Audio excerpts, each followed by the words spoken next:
Merci, bonsoir. Merci Francis de cet accueil. Peut-être on peut baisser la lumière. Effectivement, j'ai préparé cette conférence un petit peu dans un sens politique. Tout d'abord, l'histoire de cet arbre. Il est à Fontainebleau. Il a mal poussé au départ, il est mal formé. Vous voyez, il tourne au début, il pousse, puis avec la tempête, il tombe. Et puis, il repart. Vous voyez, là, on est sur un plateau, et la branche du bas, qui était la branche délaissée, devient le tronc majeur. J'aime bien cette histoire parce qu'il y a un acharnement à la vie, quelles que soient les conditions du départ de la vie de cet arbre, qui devait être étouffé par un rocher pas loin. Il a dû le contourner. Il y a un acharnement à la vie. Mais avec ça, bien sûr, on est dans la nature, on est dans le vivant, une grande douceur. L'homme, il y a un acharnement à la vie aussi, à satisfaire ses besoins d'extension, de croissance, une espèce de frénésie que l'on voit ici sur cet échangeur à Bangkok ou encore sur cet échangeur à Shanghai.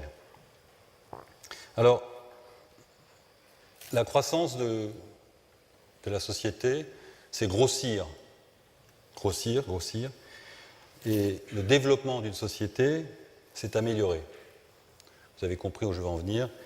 Je suis effectivement un fervent défenseur du développement durable, même si c'est une tarte à la crème aujourd'hui, que tout le monde en parle, et c'est bien, que tout le monde l'applique, et c'est bien, mais on l'applique souvent d'une façon parfois un petit peu chaotique, à toutes les sauces. 80% de la population vivra en ville, prochainement. La ville devient l'enjeu majeur de ce XXIe siècle.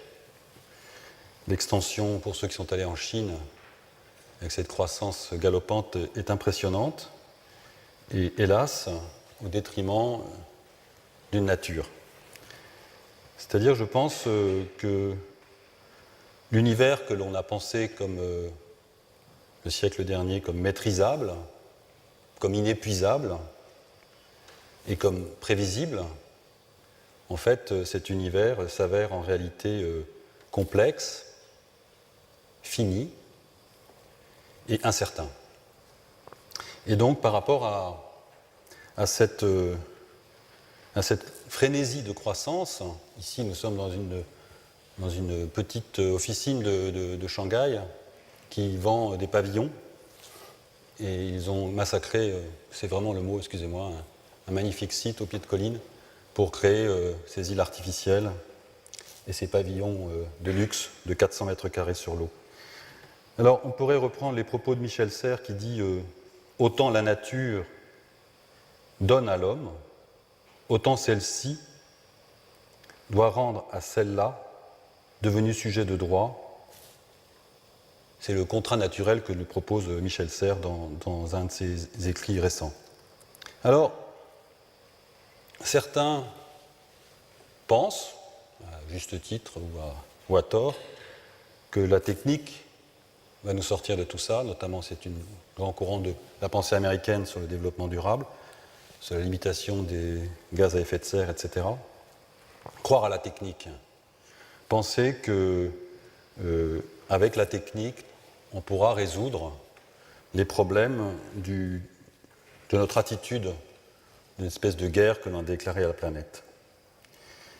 Je fais partie de ceux qui pensent qu'il n'y a pas, bien sûr, de progrès sans technique, qu'il ne saurait y avoir un retour à abandonner des développements de la technique des matériaux, de l'architecture pour revenir à des techniques trop primitives, mais je pense aussi que la technique doit bien sûr être utilisée à bon escient et toujours dans une vue de redonner à la nature l'équilibre qu'on est en train de lui prendre. Ici, je traverse le glacier du Rotorn. C'est mon frère qui est devant. Puis dans cette traversée de glacier, c'était il y a une dizaine d'années, on voit la fragilité de l'homme.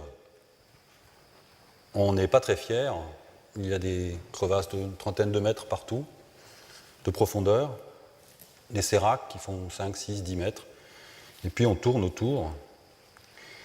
Et c'est dans des situations comme ça que je pense que malgré notre grande prétention, l'homme est extrêmement limité, pollueur, et en tout cas inférieur à la force de la nature.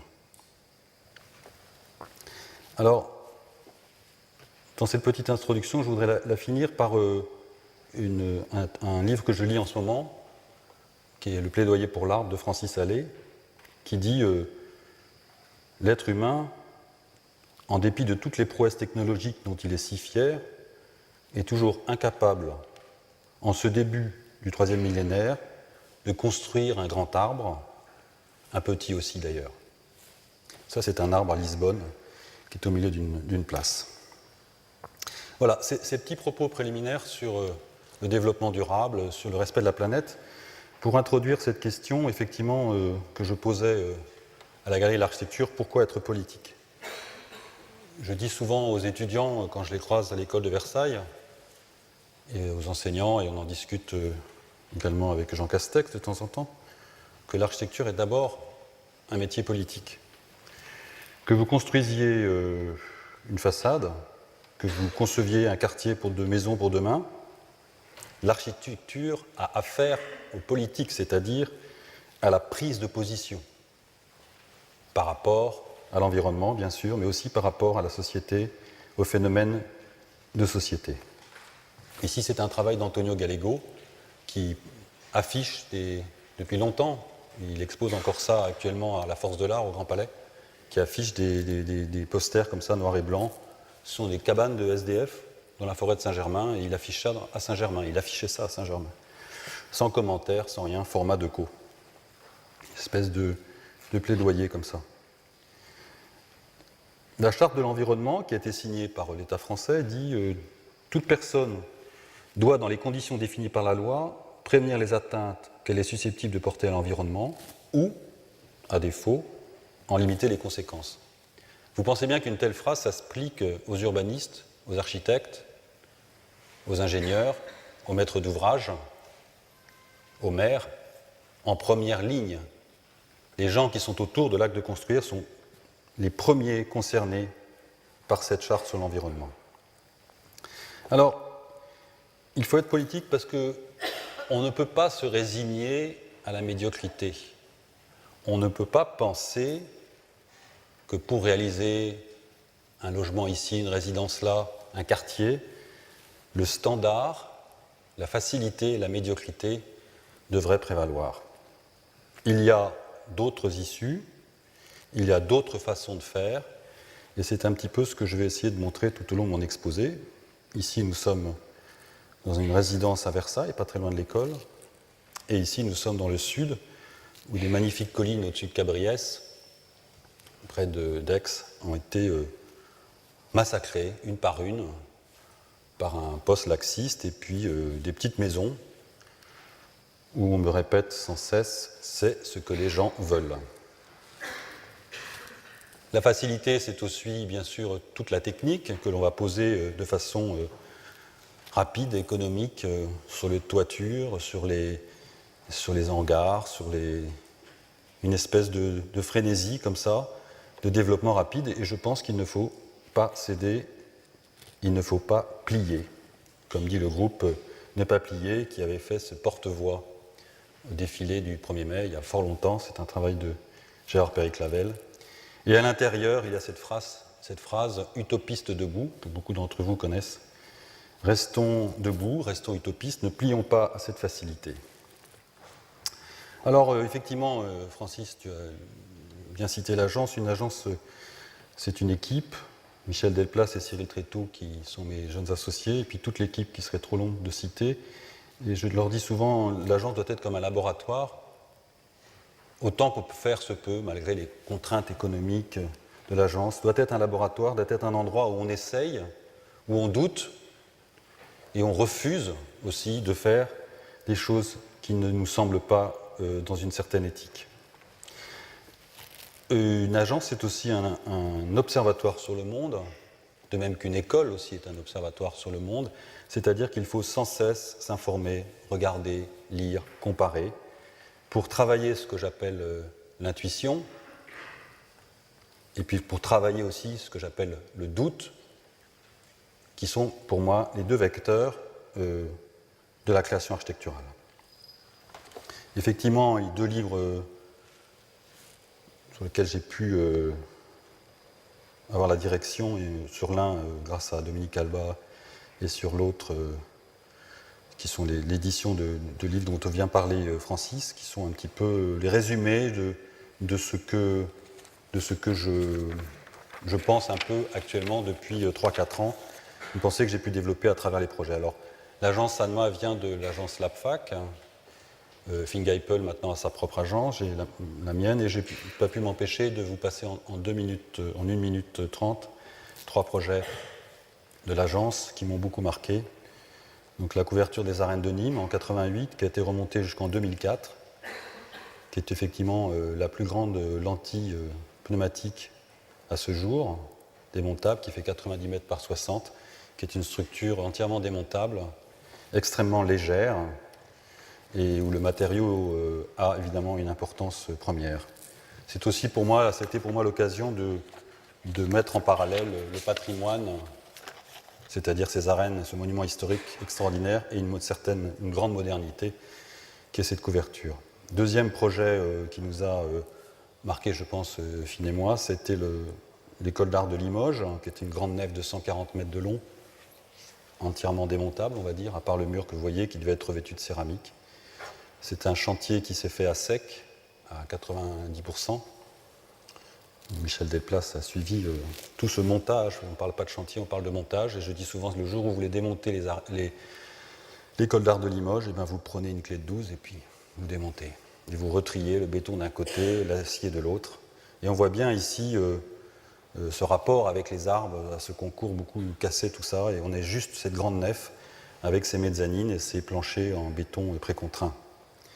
Et puis le troisième projet qui m'a effectivement beaucoup marqué avec Finn, c'est le Métaphore d'Aubervilliers, qui hélas n'a jamais vu le jour, qui est une plateforme sur laquelle on a pu tester cette fois toujours la légèreté, mais surtout l'adaptabilité d'un programme, un programme flou, qui était flou au départ et qui est devenu, dont il fallait faire une traduction pour, à partir d'une plateforme en béton pré-percé, où l'air pouvait arriver, développer toute une série de lieux pour le multimédia et pour les nouvelles technologies.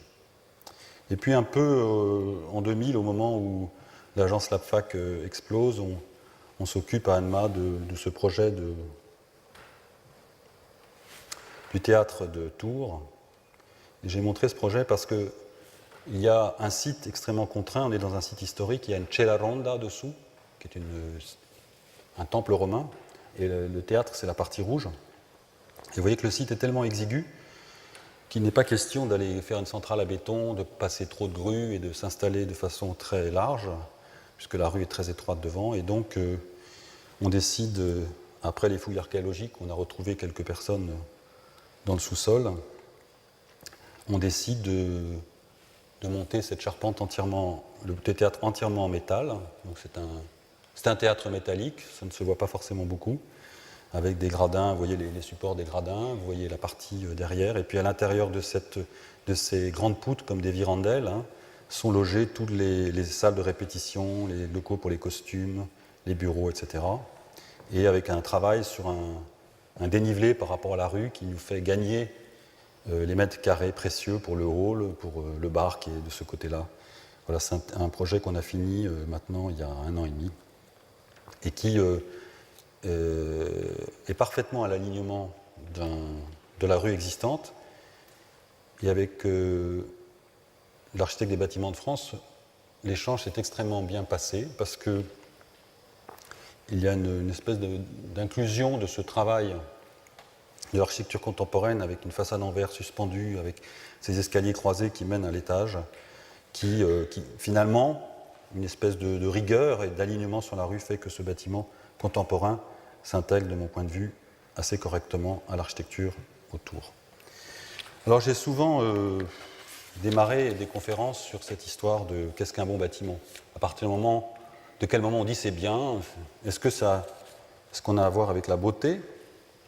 Quoique la beauté est très relative. Est-ce qu'on a à voir avec le fonctionnement? Est-ce que ce qui est fonctionnel est forcément beau? Alors, Francis, tu n'as cité... La phrase est un petit peu plus longue, puis elle est très polémique de la part de Houellebecq. Alors, j'ai essayé de réfléchir sur qu'est-ce qu'un bon bâtiment, et pour ne pas redire ce que j'ai écrit plusieurs fois ou ce que j'ai déjà explicité dans d'autres conférences comme ça, je voudrais prendre 3 exemples.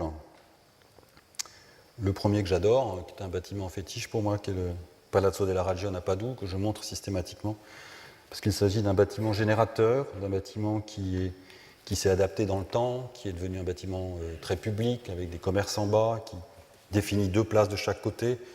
C'est un bâtiment un peu de rêve, quoi, comme si toutes nos constructions pouvaient comme ça s'adapter dans le temps, comme si la halle aux farines, dont je vais montrer tout à l'heure, arrivait comme ça tout d'un coup à être de nouveau un générateur de vie. C'est assez extraordinaire. Si vous allez à Venise, surtout, faites un détour par Padoue. Deuxième idée d'un bâtiment, qu'est-ce qu'un bon bâtiment? Pour moi, c'est un bâtiment qui respire. On parle tout le temps d'isolement, d'isolation, de renforcer l'isolation, etc.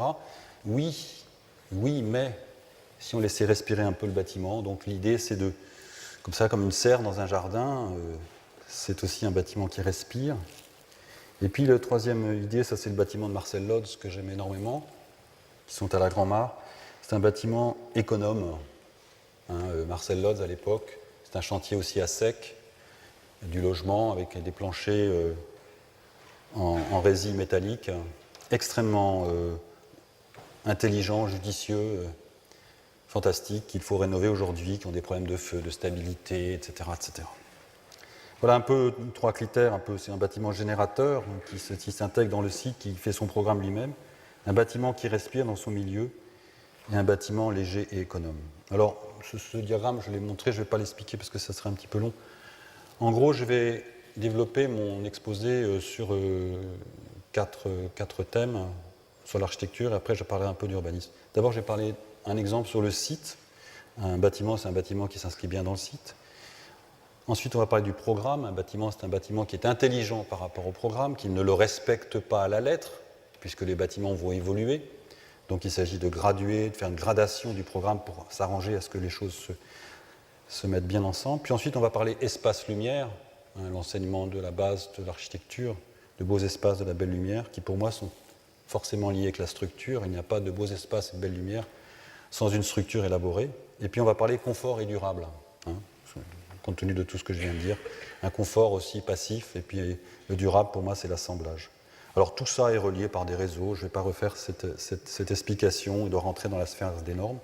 On va dire qu'un beau bâtiment, c'est un bâtiment qui est bien dans son site, qui a un beau programme, qui respecte le programme, qui a des beaux espaces, de la belle lumière, qui est confortable et qui est durable, mais qui en plus est beau, est étrange, fait rêver. Parce qu'on peut avoir des bâtiments qui répondraient à ces 6 critères et qui seraient ennuyeux. Donc c'est la magie de l'architecture, d'arriver à tout concilier, et en plus d'avoir ce poétique, ce symbolique, cette inquiétante étrangeté dont j'ai souvent parlé. Alors, la première chose, le site. Ici, c'est un verre d'eau dans l'eau, c'est Christian Xatrec, un artiste, que je mets souvent aussi dans les références. La question, faut-il toujours être contextuel? Alors les gens, de temps en temps, avec des collègues architectes, contexte par rapport à quoi? Si le contexte autour est horrible, est-ce qu'il faut faire quelque chose d'horrible? Ou Dominique Perrault qui dit de temps en temps, le bâtiment, mon bâtiment, c'est je deviens le contexte, n'est-ce pas? Ou Rem Koolhaas qui dit fuck le contexte, j'en ai assez. Moi, je pense exactement l'inverse. Je pense qu'il faut être ultra contextuel, plus que contextuel, qu'il faut aller chercher le spécifique et qu'il faut être circonstancié en toute chose, qu'il faut creuser, qu'il faut regarder. Il n'y a jamais de mauvais site, il y a toujours une orientation, un vent, quelque chose d'exceptionnel qui fait que finalement, quand on commence un projet, il faut passer des heures, si possible, des journées, encore mieux, des mois, ça serait encore génial, sur un site, pour le comprendre, pour le gérer. Ça ne veut pas dire de s'intégrer à une architecture qui serait banale, etc. Ça veut dire d'aller dans le sens du site et de faire en sorte qu'on soit spécifique et circonstancié. Ici, c'est deux exemples, un exemple en Turquie, un exemple en Norvège, de bâtiments que je trouve assez extraordinaires. Alors pour illustrer cette idée de contextualité, j'ai choisi de prendre le projet de Nantes. Alors j'aurais pu prendre un autre projet, bien sûr tous les projets répondent aux 4 critères que je vais développer, mais Nantes pour moi c'est d'abord une histoire de contexte. On est sur l'île de Nantes, à côté du bâtiment de Jean Nouvel, du palais de justice, parcelle étroite, difficile, mais avec des vues fantastiques. Et vous avez donc au milieu de l'image ici le bâtiment de Jean Nouvel. Et le cahier des charges, c'était une parcelle en longueur comme ça, et 4 petits bâtiments les uns derrière les autres. Ce n'était pas tout à fait comme ça. C'est Alexandre Chemetov qui avait bien défini habiter les quais, c'est voir la Loire. Ici, on est au nord. Donc c'est un petit peu dommage parce que les vues sur la Loire sont au nord. Donc les séjours vont ouvrir au nord, ce qui est embêtant. D'où notre choix d'ouvrir en angle, vous allez voir. Ensuite, évidemment, tout le monde ne peut pas voir la Loire si tout le monde est les uns derrière les autres. Évidemment, le D va voir la Loire, le C va voir un peu, le B moins, et le A pas du tout. Donc il y a tout un travail qui a été fait, assez long, de repérer les angles de vue et de faire en sorte que finalement les bâtiments que l'on va poser, d'abord seront le plus haut possible par rapport au bâtiment de Jean, qui est noir, je veux des bâtiments plutôt blancs, le plus haut possible, qui laisse entrevoir le palais de justice et qui permettent d'échapper et d'avoir des vues les uns par rapport aux autres, c'est-à-dire celui-ci par ici, celui-là, celui-ci se glisse là, et celui-ci sur les pignons ou plein sud, donc résolument tourné, parce que les vues sur la Loire sont loin de toute façon, plein sud en duplex. Tout ça sur un socle, c'est un jardin dessiné par Westart ou West 8, et des bâtiments qui regroupent 80 logements, un restaurant, des bureaux. Donc voilà l'idée de ces 3 petites tours, on va dire, c'est pas très haut, le 3e bâtiment, le 4e bâtiment qui est tourné vers le sud, des maisons qui sont intégrées dans le socle, et tout le socle avec des bureaux, et au milieu, le parking, parce qu'on ne pouvait pas s'enterrer. Vous voyez, les appartements sont particuliers.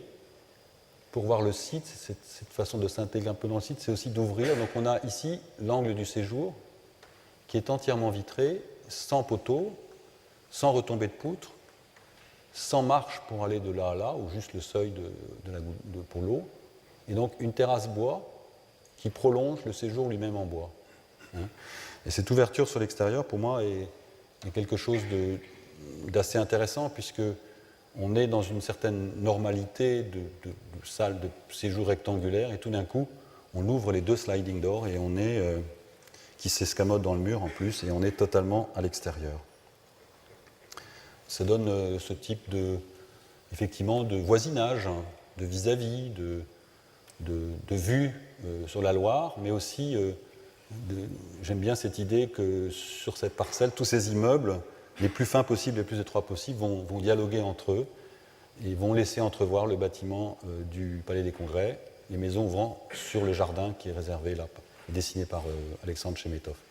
La façade est en cassette d'aluminium, avec des volets aussi en aluminium. Tout ça est en isolation par l'extérieur, avec les capteurs aux chaudes sanitaires sur le toit. On récolte l'eau de pluie, on met ça dans le jardin, on l'utilise aussi pour le sanitaire. Voilà le chantier où il en est actuellement, avec les quais, et vous voyez le palais de justice au premier plan. Et puis voilà le commentaire qu'on en avait fait à l'exposition. J'aime bien ce stade du chantier parce que c'est là qu'on voit la vérité du bâtiment. Au-delà, je dis souvent quelque chose qui est un petit peu exagéré, on abîme. Moi, j'aime bien les bâtiments qui sont sur la structure nette, que ce soit en métal, en béton. Après, on fait le second œuvre. Alors c'est vrai que ça joue aussi, que c'est important. Tout est important, peut-être comme la pensée d'Alto jusqu'à la poignée de porte, mais moi, ça m'intéresse un peu moins, je le dis franchement. Ce qui m'intéresse, c'est tout la localisation du bâtiment, son inscription dans le site, sa structure, son enveloppe, sa lumière. Parce qu'un bâtiment comme ça, les gens à l'intérieur, ils vont mettre le papier peint que vous ne vouliez pas, ils vont changer la commode, ils vont casser une cloison, ou dans une médiathèque, ils vont changer les choses.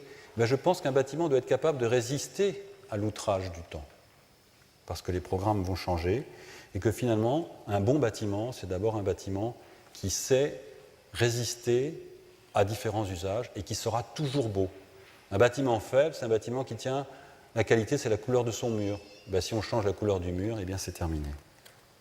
Donc voilà le commentaire sur ce bâtiment. On voyait très bien les planchers en angle, tout ça est pris en pré-contrainte, en post-contrainte à l'intérieur, parce qu'il n'y a aucun appui, vous voyez, il y a un porte-à-faux quand même très important, et le reste, c'est une construction, je dirais, assez classique.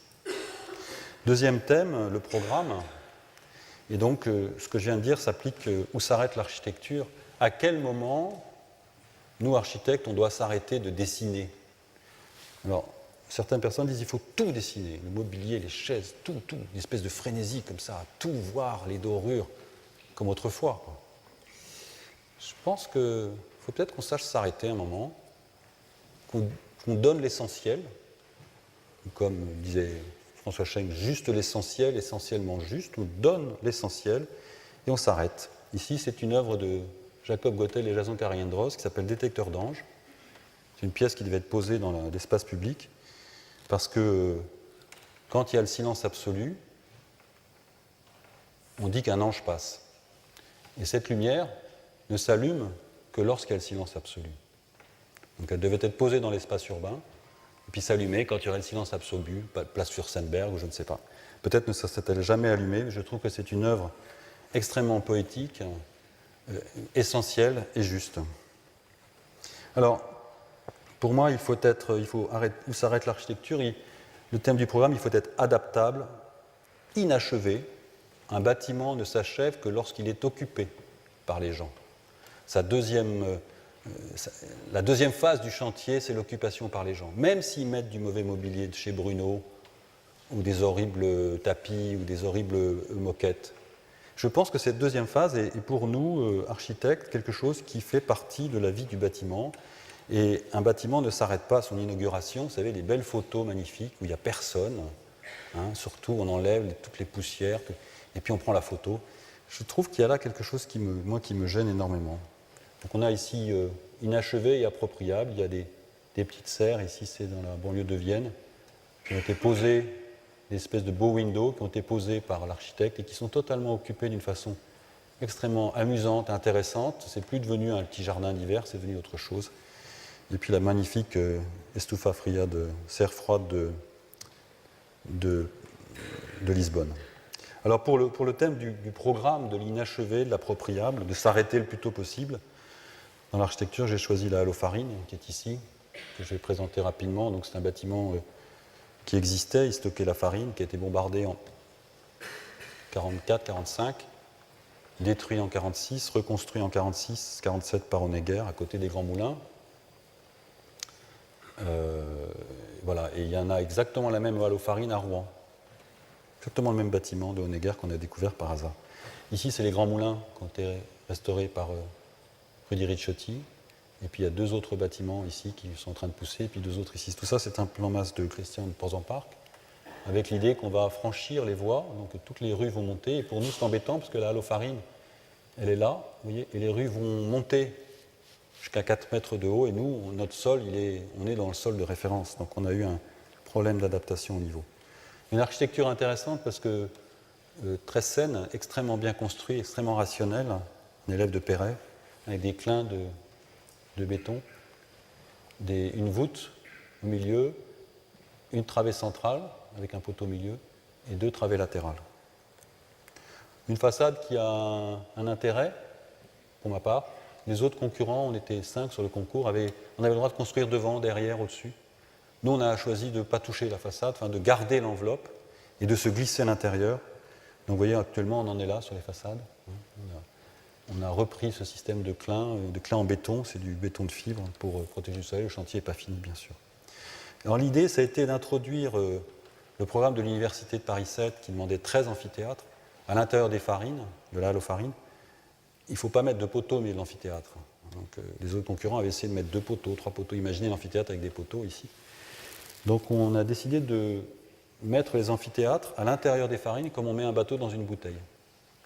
C'est-à-dire on construit à l'intérieur de la bouteille, qui est en l'occurrence la structure des farines, cette chaîne ici de 13 amphithéâtres. Les amphithéâtres sont les uns sur les autres. Il y en a 2 ici, 2 là, 2 là, 2 là, 2 là, 3 là, 3 là, etc. Et sur le toit des amphithéâtres, il y avait une grande promenade qui traversait toute la halle aux farines. Donc pour faire ceci, ici on est au dernier étage, on voulait conserver la voûte, on va casser donc toute la travée du milieu, voilà, on va casser la travée du milieu, et à l'intérieur on va refonder et construire nos boîtes d'amphithéâtre les unes sur les autres, et avec une promenade en partie haute. C'était un chantier extraordinaire, qui est presque fini. Il n'y avait pas de grue, enfin, il y avait une grue pour l'approvisionnement, mais vous voyez, il y avait 2 ponts roulants, et puis les ouvriers étaient travaillés à sec, donc on était vraiment dans un chantier atypique. Les 2 ponts roulants. Alors au début, on avait prévu ça au concours, et beaucoup de gens ont dit non, c'est pas possible, on n'y arrivera jamais. Bah si, sachez, bon, enfin on l'a fait, quoi. Ça marche, l'entreprise était formidable, et le chantier est presque fini. Donc voilà les maquettes du concours, où vous avez ce jeu des amphithéâtres, ces passages dessous, qui traversent dans l'espace public. Voilà la maquette éclairée de la façade, et voilà la coupe.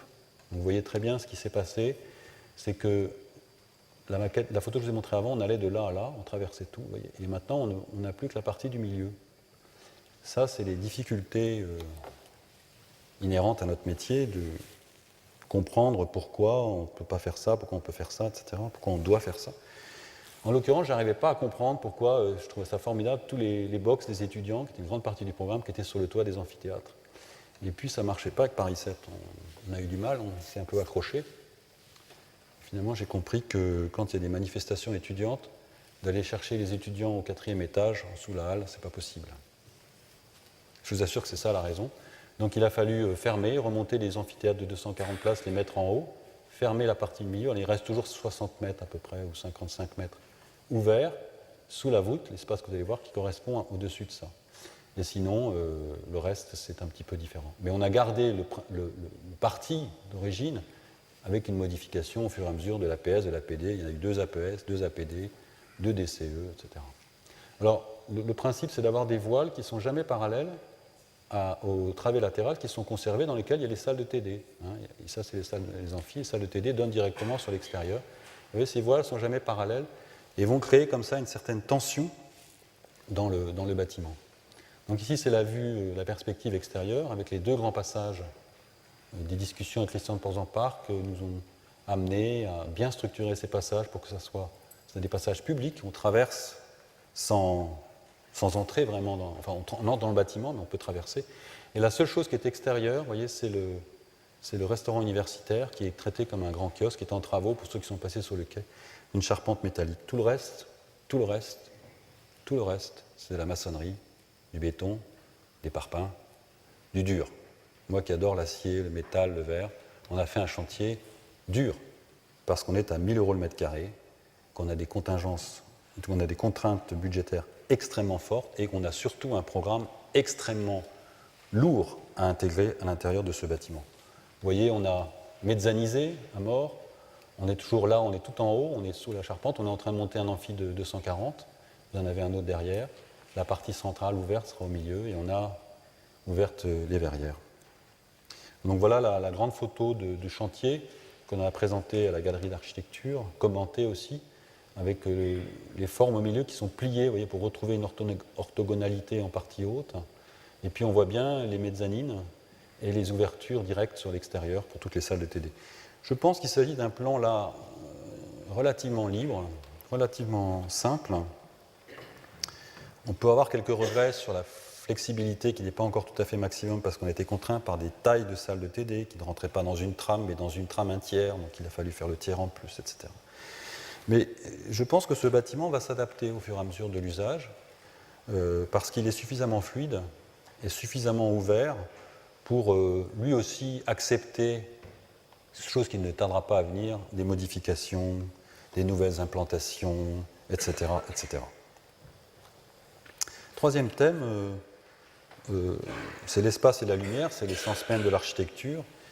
Et j'ai couplé ça avec cette question, les normes étouffent-elles l'innovation ? Parce que quand on veut faire des beaux espaces, de la belle lumière, on est souvent à la limite de la réglementation. Et je pose souvent cette question, est-ce qu'on n'est pas en train, par une volonté d'être assuré, d'avoir de la qualité à tout prix, qui correspondent à des normes européennes, françaises, tout ce que vous voulez, est-ce qu'on est tout d'un coup plus capable d'innover? Est-ce que le projet est contenu dans un cadre qui l'étouffe totalement? C'est une œuvre de Christian Xatrec, encore lui, c'est un cadre. Il n'y a plus de la place pour l'œuvre. Alors, je pense qu'il faut être léger, ça reprend un peu les propos, économe de ses moyens est essentiel. Peut-être qu'un bon bâtiment est un bâtiment pas cher. L'inverse n'est pas vrai. Un bâtiment pas cher n'est pas forcément un bon bâtiment. Mais quelque part, et je me suis un petit peu... on a discuté fermement avec Jean Nouvel sur ce thème de l'économie, quelque part, un bon bâtiment est un bâtiment pas cher, parce qu'il est économe de ses moyens, et que si on regarde l'architecture de Guéry, qu'on peut beaucoup aimer, on n'est pas dans l'économie de moyens. Je ne dis pas qu'il faut abandonner ce type de bâtiment emblématique, je dis simplement que plus on va dans le temps, et ma génération et la génération qui suit, c'est ça qu'on va nous demander, et au lieu de se plaindre et de gémir sans arrêt sur nos budgets, il faut le prendre comme quelque chose qui est finalement là, et avec lequel il faut travailler. Alors je ne dis pas que c'est simple, mais je vais vous en faire une petite explication.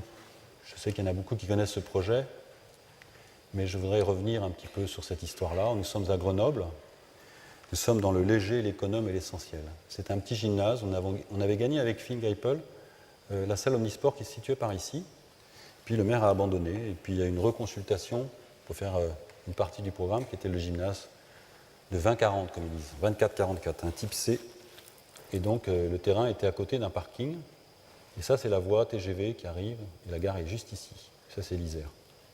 Et la cité de Vasconie est derrière. Alors ce gymnase, il est au carrefour, là il va y avoir un souterrain un jour, on est au carrefour, le sud est en haut, excusez-moi, le nord est en bas. Et vous voyez, le terrain est petit, et il est tellement petit que quand on a mis le terrain de sport, 24 par 44, on n'a plus la place de mettre les vestiaires, on n'a plus d'entrée, on n'a plus rien. Donc le terrain est trop petit pour le programme. Et donc il a fallu... Cyril Trétou, qui est dans la salle, connaît bien toutes les hypothèses qu'on a émises. Il a fallu faire la seule chose possible à faire. On n'a pas mettre les vestiaires à 13 mètres de haut au-dessus du gymnase. Donc on a dit on va mettre les vestiaires au rez-de-chaussée. Donc vous entrez ici, vous avez un accès, là, vous avez les vestiaires, puis ensuite vous avez 2 cages d'escalier, un ascenseur, qui vous montent à l'étage supérieur, ici. Donc le lien se fait par là. Et on découvre cette pleine salle qui n'est uniquement 24-44 pour le sport. Alors évidemment, le budget de ça, ce n'est pas la même chose que quand vous posez la dalle au sol. Le budget que l'on avait pour cette opération, c'était un type C, type éducation nationale, 654 € le mètre carré. Ici, on a fait pas de sous-sol, mais un rez-de-chaussée, vestiaire. On a donné une salle en plus. On dit, tiens, il y a un vide. Qu'est-ce qu'on va faire de ce vide ? On vous le donne.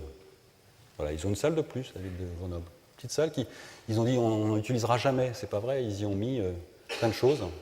Ils font des tennis de table, puis des sports de combat. Donc, vous voyez, on a donné en plus, pour pouvoir entrer dans le budget, on a donc, excusez-moi, on a donc le rez-de-chaussée et la grande salle, qui est avec une structure extrêmement simple. C'est un arche en plein cintre, avec le tirant, les efforts de tirant sont pris par la dalle de béton. Ici, c'est le niveau des vestiaires. Et cette arche permet d'économiser énormément la matière. Il n'y a pas d'effort de flexion, il n'y a que de la compression, pratiquement. Il y a un petit raccord ici qui est un peu sophistiqué, mais tout le reste est extrêmement simple. Et puis après, on a mis une peau par-dessus, 900 francs en francs, fourni posé en polycarbonate bleu, parce que le polycarbonate bleu permet de bien se protéger du soleil. Donc voilà le montage. Voilà le polycarbonate qui est posé en 3 plaques.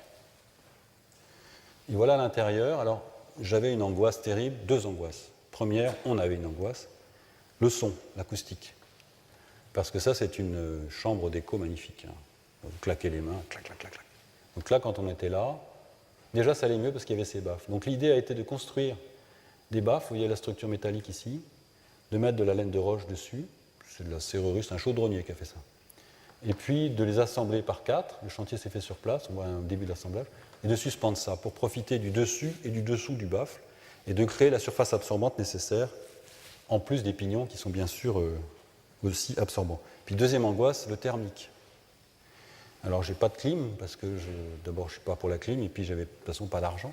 Donc j'ai des grandes ventilations naturelles de chaque côté, on est bien orienté, l'air fonctionne, et puis j'ai une face sud protégé par le parking, heureusement, sinon on n'aurait pas construit une grande façade sud comme ça. Et puis sur le toit, j'ai, au début du projet, des brises-soleil. Alors, voilà les constructions des baffles. Voilà les espèces de pingouins revêtus. La suspente en partie haute. Et voilà les baffles qui servent aussi d'éclairage dans la lentille. Alors, vous voyez, le thermique a été un problème terrible parce que la ville a voulu ouvrir le gymnase avant que le parking soit construit. Donc, il a vu, c'était en 2003, il y a eu la canicule, il a fait extrêmement chaud à l'intérieur. Les ouvrants n'ouvraient pas. Donc ça a été une catastrophe et on a dit que ce bâtiment est impropre à sa destination alors qu'il fonctionne aujourd'hui encore très bien, qu'il a été primé récemment et que voilà, on est à la limite de l'économie du léger. On est sur un bâtiment qui n'a rien coûté, qui était fructueux au premier tour au niveau de l'appel d'offres, mais qui est à la limite de la réglementation thermique 2000, qui est à la limite de la ventilation, tout ça est tangent. Et évidemment, à la première erreur, vous avez immédiatement la maîtrise d'ouvrage, le CSTB, les contrôles qualité qui vous tombent dessus et qui ont mesuré le bâtiment de là à là, de là à là, de là à là, comme ça, toutes les mesures. Évidemment, il fera toujours plus chaud en bas qu'en haut, etc. Donc on a des problèmes. Quand on tire un petit peu, quand on construit à la marge, comme je dis, quand on sort un peu de cette sphère qui nous étouffe, eh bien on a des problèmes qui sont en train de se résoudre, heureusement. Donc vous voyez ici la façade d'entrée avec un calibotis extérieur. Et puis ici, les pignons avec les façades ouvrant pour la façade, pour la ventilation naturelle. Donc actuellement, le parking est construit, quelques aérations supplémentaires ont été mises, et le gymnase est tout à fait praticable. Pour aller jusqu'au bout, il faudrait de nouveau poser ces brises-soleil qui n'ont pas été mis, mais ça, c'est une autre histoire. Donc voilà le gymnase la nuit. Il a une capacité, le polycarbonate, c'est diffracter la lumière et donner ce jeu assez étonnant de spirale. Quatrième thème, le confort et le durable. Alors, j'ai dit, qu'est-ce que construire durable? La durabilité est mise un peu à toutes les sauces aujourd'hui. Pour moi, construire durable, c'est par exemple pas utiliser de colle, de travailler à sec au maximum, de travailler avec des bons matériaux, de sauver l'énergie au maximum, de sauver l'eau au maximum. Après le reste, c'est plus complexe. Je sais bien qu'il y a la norme HQE qui s'applique, je sais bien qu'il y a ces cibles qui s'appliquent, mais je pense que pour construire durable, il faut être technique. Il faut être techno-écologique, c'est-à-dire associer la technique à une démarche écologique. Parce que souvent on dit l'écologie, c'est le poêle à bois et c'est le toit de chaume. Je pense le contraire. Je pense que l'écologie, c'est une chance pour les architectes et les ingénieurs de se resituer dans une dynamique, dans un défi. C'est une chance, c'est un défi pour être... il faut être avant tout innovant, d'où la difficulté avec les normes. Innovation, ça veut dire avis technique de chantier, quand vous n'êtes pas agréé. Qui veut faire un ATEX aujourd'hui dans les maîtrises d'ouvrage? Très peu de gens, hélas. Et bien sûr, il faut être durable. Donc ici, je survolais le désert pour aller à Doha. Et voilà, c'est une photo du hublot, assez extraordinaire. On ramasse l'eau avec ça. Et puis ça, c'est peut-être Leonardo da Vinci. C'est la première ventilation naturelle à Chambord. Alors pour illustrer la techno-écologie et le développement durable, j'ai choisi de vous montrer le bâtiment de Rouen qui est en construction. La plupart de nos bâtiments de l'agence ANMA sont en construction et vont être finis tous à peu près, on va dire pour simplifier, en décembre. Donc c'est un bâtiment qui se situe à Rouen, ici sur le bord de la Seine. Vous avez des hangars, les uns derrière les autres. Voilà, un hangar, un hangar, un hangar. Et puis ici, il fallait reconstruire un hangar, parce qu'ils en ont démoli un à cause d'un axe. Et le cahier des charges était assez étonnant. Faites-nous un hangar. J'ai dit, mais quand même, c'est pour les bureaux de l'agence de l'eau. On va pas faire un hangar. Si, il fallait faire la forme d'un hangar, que ça ressemble à un hangar, que ça soit comme un hangar. C'est comme le Canada Dry, mais c'est pas un hangar.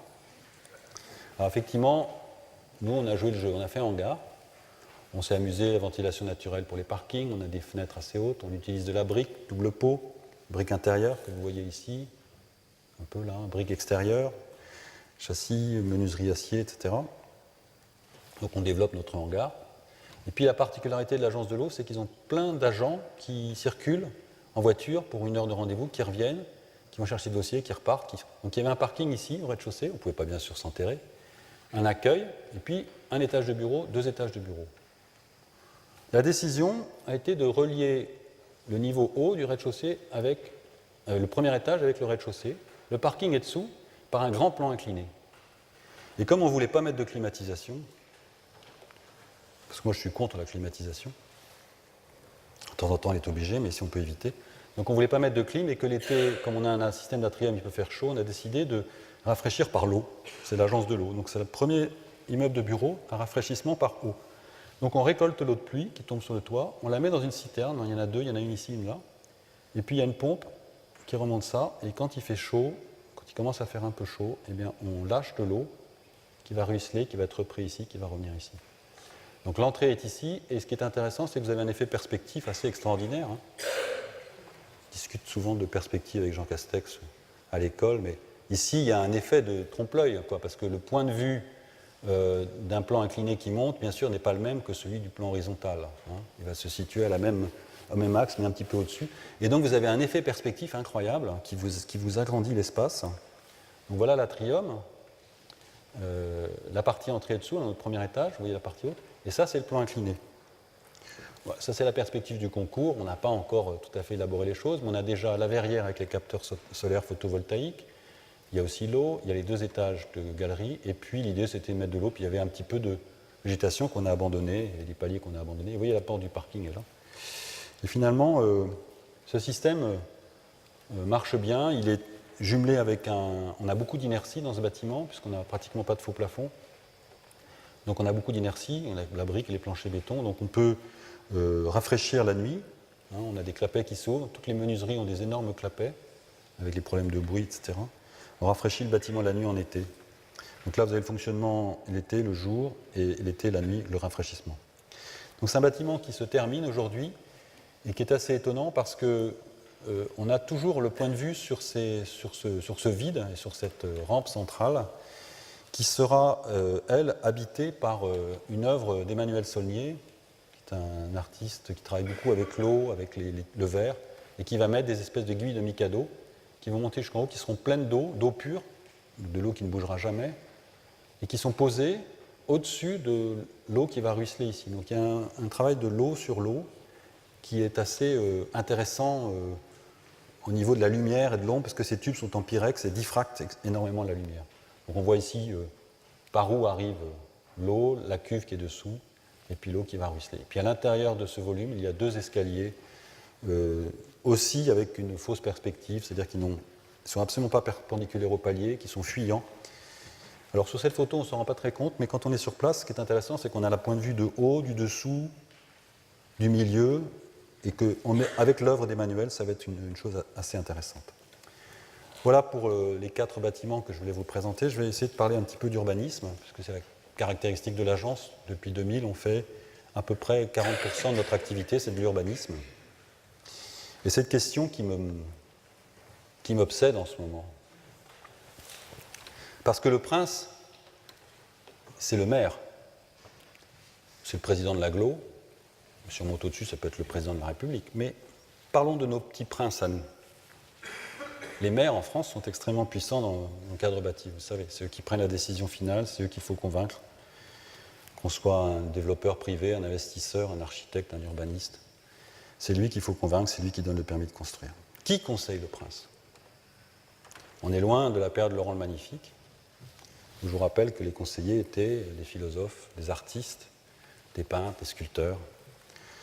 Qui conseille le prince? Et je pense que, hélas, c'est peut-être les techniciens, les financiers, les assureurs, qui aujourd'hui, en matière d'architecture, font quand même la pluie et le beau temps. C'est aussi des organismes tout à fait louables, donc je reviens sur les choses que j'aime bien, l'agenda 21, la HQE, tout le monde fait la HQE, la maison à 100 000 €, reconstruire les banlieues avec l'opération Borloo, l'ANRU, qui conseille le prince aussi, Next City, et puis d'autres qui s'engagent pour favoriser l'accès au logement. Tout ça, l'architecte est un petit peu loin de ça, et vous allez voir que de temps en temps, je suis un peu en rébellion contre ce type d'attitude. Tout d'abord, l'image est un conseiller du prince.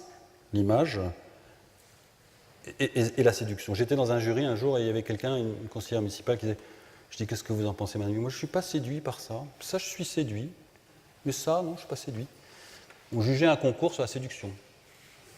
Je dis, mais quand même, le projet est intéressant. Regardez, derrière, l'image n'était pas... Oui, mais je suis séduit, je ne suis pas séduit. C'est quand même très primaire. Et quand on sait que dans les jurys, il y a seulement un tiers d'architectes, on peut s'interroger par rapport à d'autres pays, l'Allemagne, l'Autriche, l'Angleterre, où il y a 2 tiers d'architectes. C'est un détail.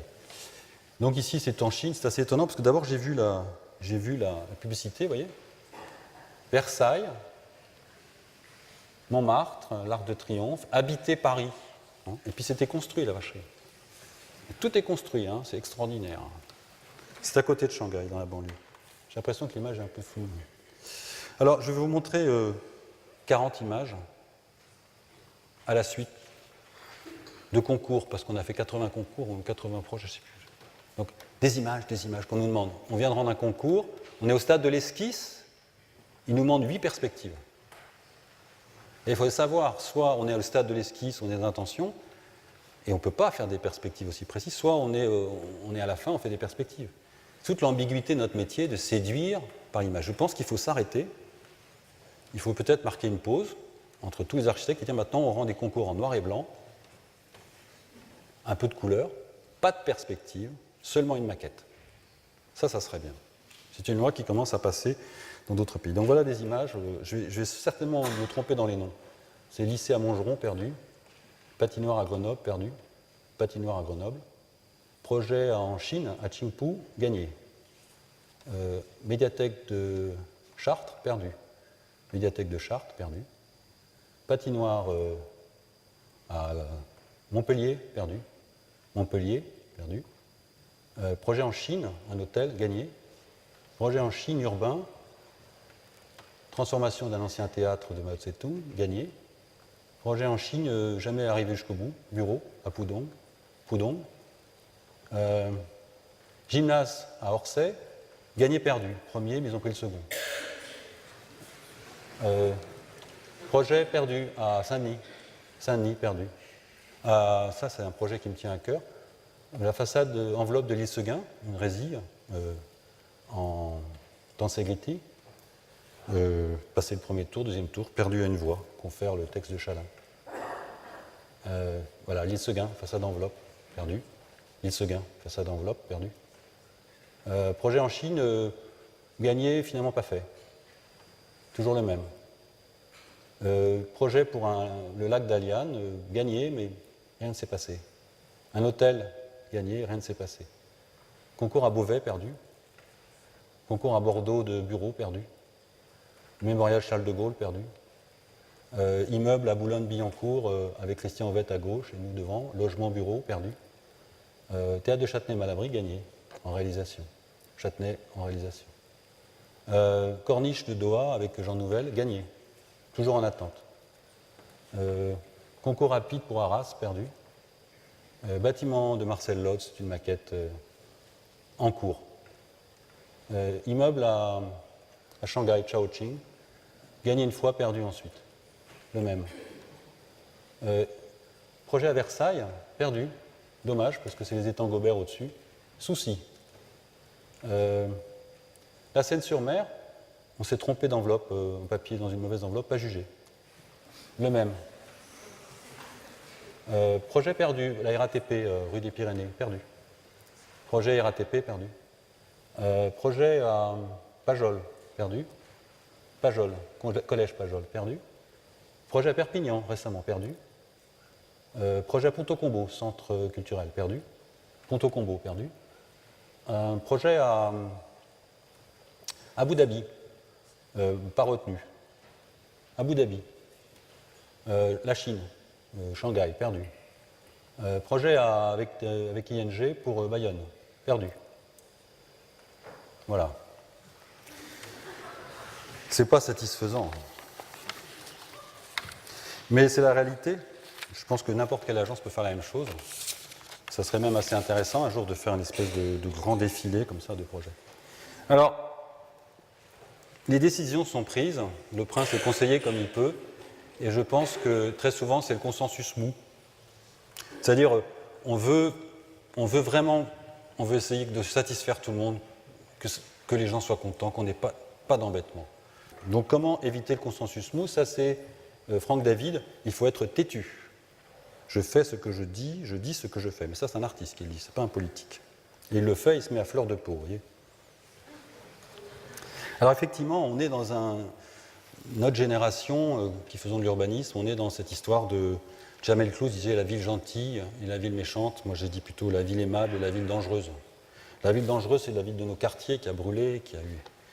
On veut plus de ça, on veut plus de bars et de tours. Dans le fond, on a raison.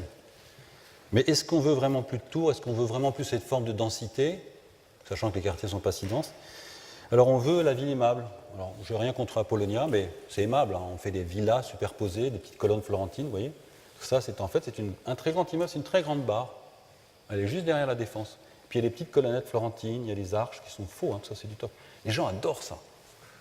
Moi je me pose des problèmes. Je me dis, mais est-ce qu'on est assez bête pour n'aimer que le style florentin et de refaire du style florentin aujourd'hui au XXIe siècle? Je me pose des questions. Alors effectivement, la ville aimable, la ville gentille, excusez-moi, je vous passe beaucoup d'images sur la Chine parce que c'est un laboratoire fantastique. Voilà ce qui arrive, voilà ce qui était. Puis voilà ce que les gens veulent. Je dis, mais pourquoi vous faites ça? Mais c'est ça que les gens veulent. C'est ça qu'ils veulent. Pourtant, la ville aimable, on est à Palerme. Elle est dense, la ville aimable. Elle est extrêmement dense, regardez ça. Regardez indépendamment du bas, regardez le haut. Je ne suis pas si sûr que la ville aimable est forcément quelque chose à R+3, R+2. On habite dans un parc. Ceux qui vont peut-être prendre à Bayonne, c'est on habite dans un parc. Donc, il y a un boulevard urbain à 30 000 véhicules jour, et le projet qui va peut-être gagner, c'est habiter dans un parc. 30 000 véhicules jour, c'est un périphérique. R+3 avec les petites barres, c'est des toutes petites barres, elles sont coupées, mais elles sont à 10 mètres l'une de l'autre. Alors c'est habiter dans un parc, vous avez 10 mètres, vous avez un arbre vaguement.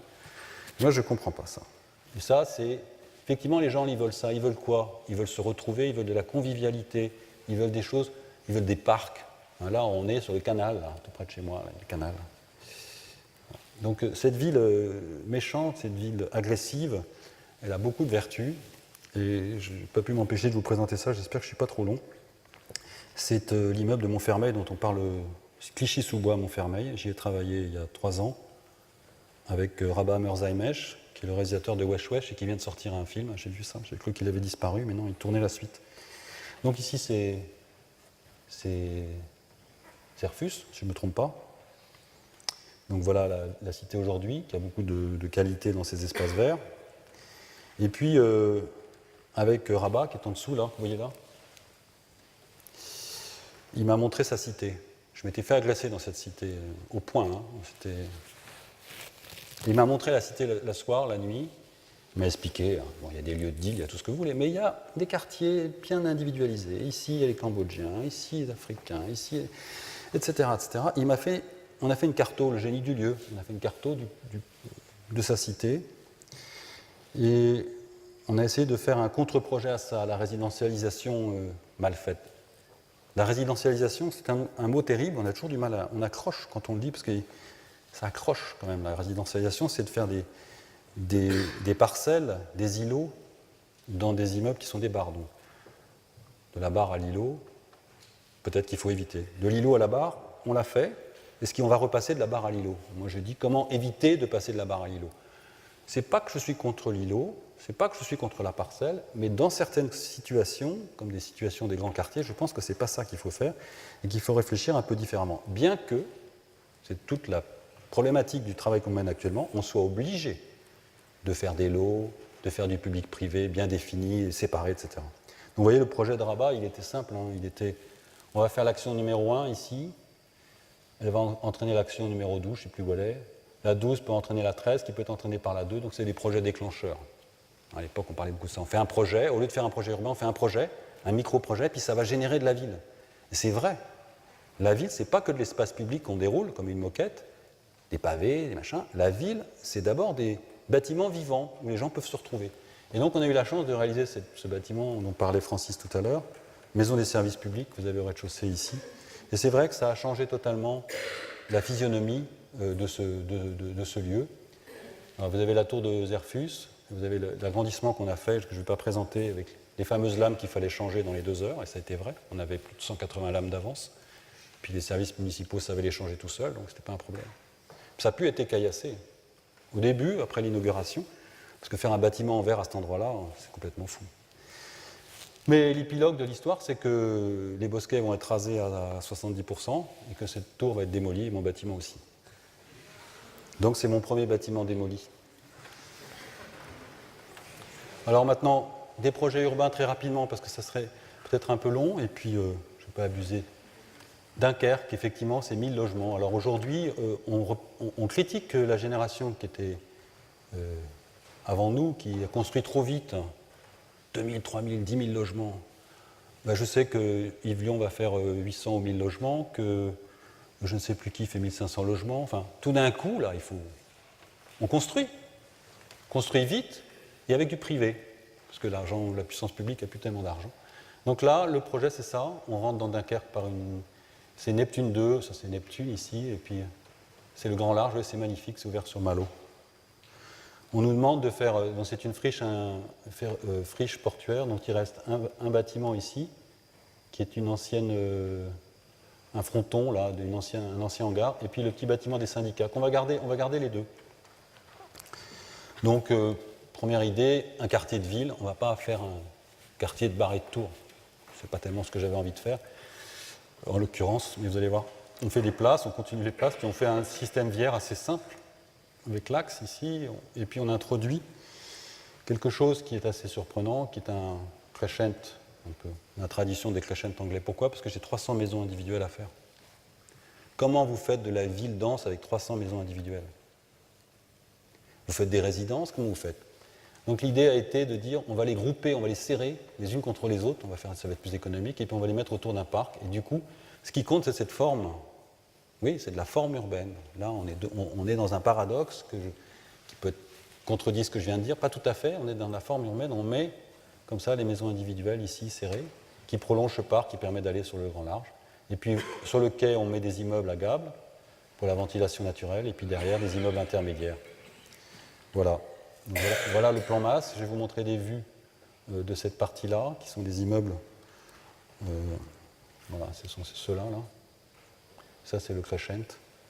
Donc nous, on est responsable de 250 logements et il y en aura 750 autres à faire qui viendront par la suite.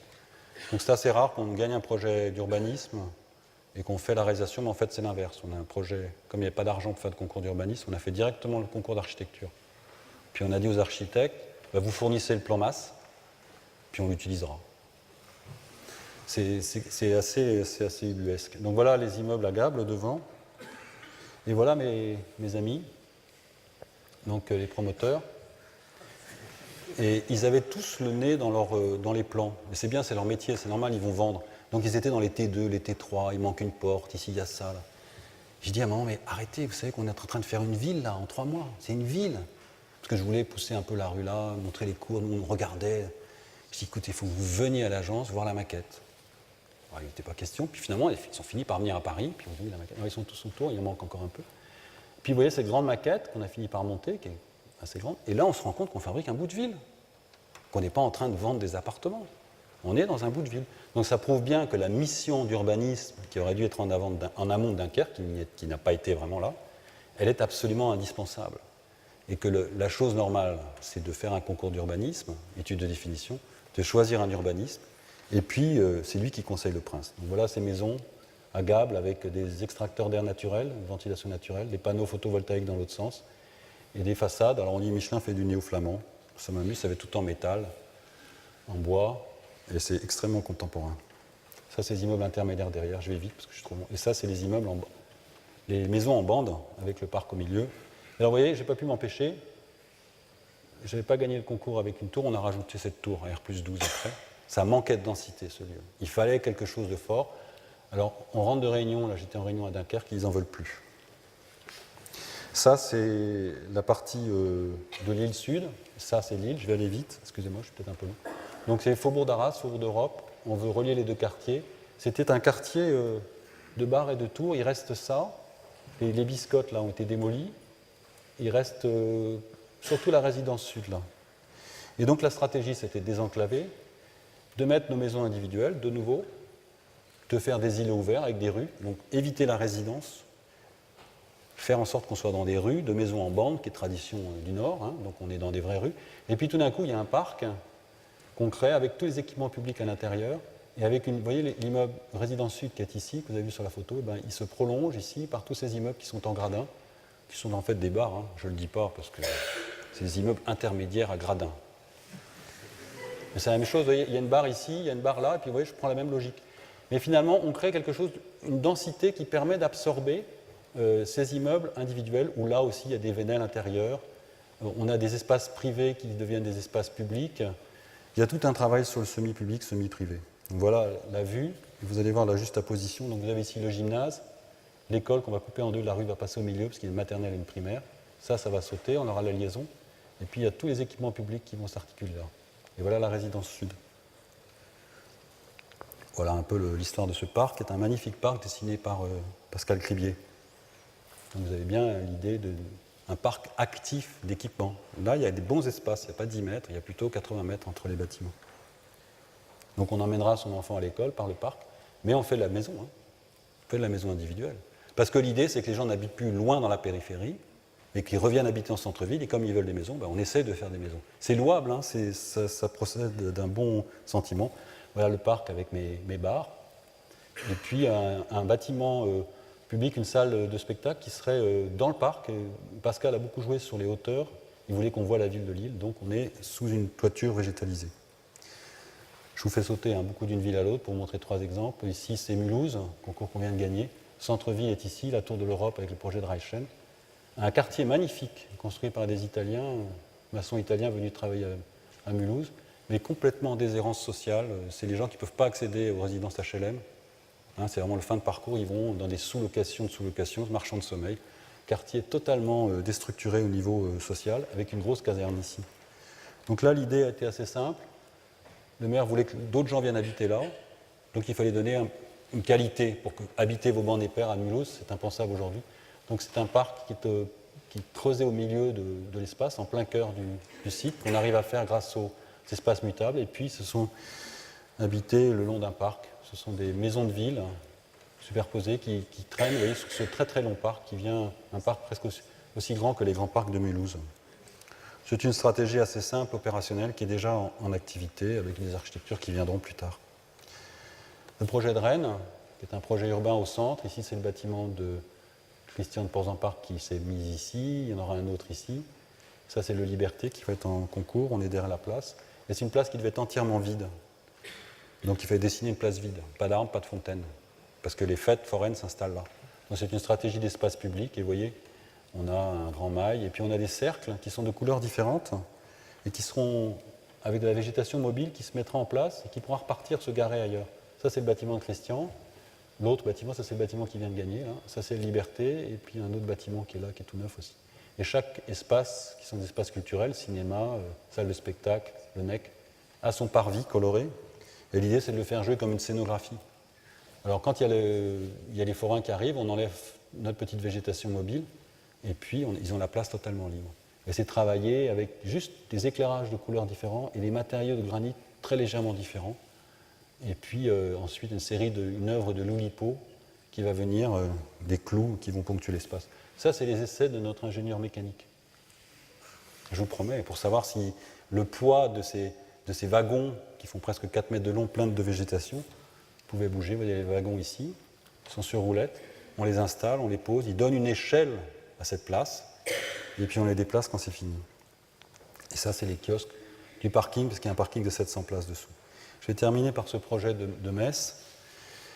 Projet urbain, je dois dire là, qui conseille le prince, c'est un concours d'urbanisme gagné, porté par le maire, sur les avis de l'urbaniste. C'est-à-dire qu'on est vraiment en duo. Pour moi, c'est l'exemple typique de quelque chose qui marche. Parce que cette ZAC, elle avait été créée, donc le TGV va arriver ici, et le projet, c'était une grande esplanade. Bon, finalement, le centre Pompidou-Metz va venir ici. Des bureaux, un centre commercial de 25 000 m², et puis les logements. Voilà ce qu'était la ZAC avant qu'il lance le concours. Et l'idée du concours a été de faire, donc voilà le terrain, le terrain est ici, avec des vues sur Metz, et puis le quartier de Queuleux, la Seille et le parc de Coulon qui est là. Donc l'idée, ça a été de faire une rue courbe qui prolonge la rue du centre-ville, qui s'articule avec des places latérales, et des corridors verts qui traversent un peu. La gare est ici, et on peut accéder directement au parvis qui mène à l'espace du centre Pompidou-Metz, que vous avez ici. Et l'idée du concours, ça a été de mixer les programmes. C'est-à-dire de dire, ici, dans ces deux premiers îlots qui vont partir en concours, là, il y aura du commerce, du bureau et du logement. Donc on fait des immeubles, 3 mixités. Et je ne vous cache pas que les investisseurs, les promoteurs, ont dit, c'est pas possible. On sait faire du commerce et du logement, on sait faire du commerce et du bureau, mais certainement pas les 3. Et l'importance du maire, ces gens-là qui sont très puissants, vous pouvez penser à Nexity, Bouygues Immo, tous les partenaires privés qu'il y a aujourd'hui, qui sont des gens bien, mais ils vont voir le maire et ils disent « Ce que vous propose l'architecte, on ne sait pas le faire. Je vous assure qu'on ne sait pas le faire. » Et le maire a une très belle réponse, il me l'a raconté après, « C'est pas grave, il y en a d'autres qui savent faire. » Et puis 2 mois après, ils étaient tous là sur le concours, ils se sont battus comme des chiens, et on a finalement 2 très beaux groupements pour réaliser, avec des architectes différents, cette mixité. Donc voilà le parvis qui descend sur le centre Pompidou, Metz gagné par Shigeru Ban, le jardin qu'on va faire devant. Voilà l'éclairage nocturne avec les plis, parce qu'on réceptionne toute l'eau de pluie du centre Pompidou. Voilà le parvis qui sera la même taille que celui de Paris, mais dans l'autre sens.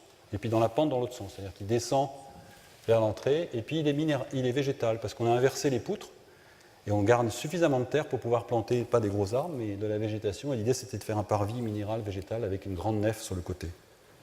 Donc voilà la grande nef, voilà le parvis minéral végétal, et voilà les premiers îlots qui partent.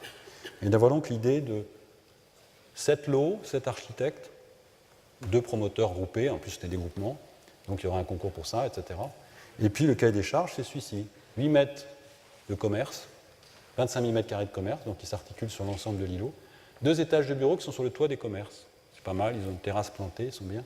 Et puis au-dessus, 3 étages de logement, en bleu clair, vous voyez. Alors bien sûr, on autorise à faire un peu plus de bureaux de temps en temps, un peu moins de logements, mais globalement, la mixité est complète, c'est-à-dire qu'on a vraiment commerce, bureau, logement, et qu'on peut jouer au rez-de-chaussée sur des armatures de rue, donc les commerces sont autour des rues, et des passages intérieurs qui sont des passages publics, mais qui sont gérés par le privé. Il y a une espèce de mélange entre le public et le privé, avec 2 espaces en pleine terre, tout de même pour moduler tout ça. Voilà la vue aérienne de la rue Courbe et du passage de la rue Courbe. Alors, pour conclure, je voudrais, après tous ces questionnements, je voudrais que tous les architectes, les urbanistes, les maîtres d'ouvrage, on reste attentifs. Je pense que les solutions sont souvent là, à portée de main. Parfois, c'est du bon sens, et que les normes, les labels nous emmènent dans des délires, quand les choses peuvent être finalement relativement simples. Pas toujours dans la norme, hélas, mais peuvent être simples. Il faut rester au hublot, il faut rester attentif au réel, il faut rester attentif à la liaison entre la petite et la grande échelle, qui sont, vous l'avez compris, intimement liées, même si le travail d'un urbaniste n'est pas celui d'un architecte, et vice-versa. Et je pense que dans l'agence, on est suffisamment nombreux pour faire les deux, mais il faut travailler sur ces 2 dimensions. Il faut être léger et essentiel. Philippe Petit traverse le World Trade Center et il s'allonge au milieu. Beaucoup de grâce. Un bâtiment très simple, un bâtiment très épuré, peut être d'une grâce et d'une force extraordinaire. Il n'y a pas besoin forcément d'en rajouter. Il faut être innovant. Ça, c'était un hangar à Zeppelin. Vous savez que Zeppelin, il y avait 100 vols qui ont eu lieu entre New York et Berlin. Corbusier avait déjà dedans. Zeppelin, c'est peut-être... Je dis Zeppelin parce que voilà une technologie, par exemple, qui est à portée de main pour compléter le transporteur routier et qui est extrêmement intéressante. Mais je montre cette image parce qu'il y a le textile là-dessus. C'était très innovant à l'époque. Ça l'est moins aujourd'hui, sauf qu'on ne sait toujours pas le faire. Ou on ne le fait plus, en tout cas, parce qu'on n'a plus le droit. Plus le droit de survoler les espaces aériens, c'est compliqué. Il y a tout cargo lifter, vous n'avez pas peut-être suivi cette magnifique aventure. Ça n'a pas pu avoir lieu. Et puis la troisième chose, il faut être dans un respect de la nature absolument imparable, être extrêmement vigilant. C'est une rivière comme un arbre qui va faire un fleuve, c'est toujours au-dessus du désert de Sibérie. Merci beaucoup.